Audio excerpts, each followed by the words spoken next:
A new deadline is set for later this morning in the ongoing battle between the Justice Department and a federal judge over the deportation flights of hundreds of Venezuelan nationals.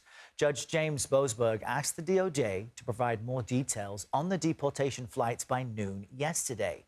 Now, the agency did submit a court filing, but after the deadline. The judge says much of the information in that filing was already known, and he called it woefully insufficient. The White House Deputy Chief of Staff says the Supreme Court needs to rein in judges blocking the Trump agenda. It is unacceptable.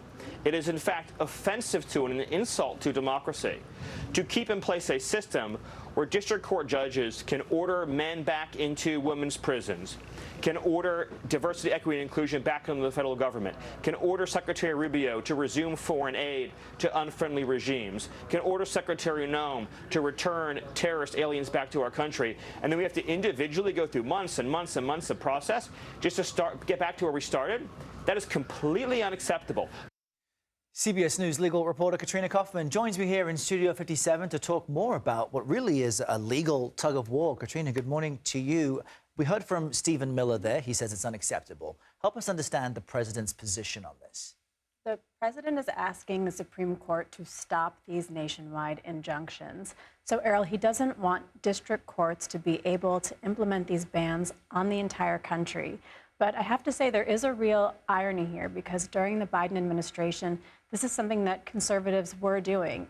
In particular, they were going, and Trump also is accusing lawyers of judge shopping. But during the Biden administration, there were conservative lawyers who were going to these certain districts in Texas, right, where, for example, there is one judge in Amarillo, Texas. His name is Matthew Kacsmaryk. That's where they took the mifepristone case, which led to a nationwide ban of mifepristone. So there is a real irony here. And meantime, on this actual battle, what are we learning about who precisely was on these deportation flights? The administration hasn't given specifics. So we have managed to obtain a list of the people who were on that flight, Errol, and we're starting to learn more information about them. So one was a professional soccer player in Venezuela, we've learned, with no criminal record. And his attorney says he was identified because of a tattoo he had.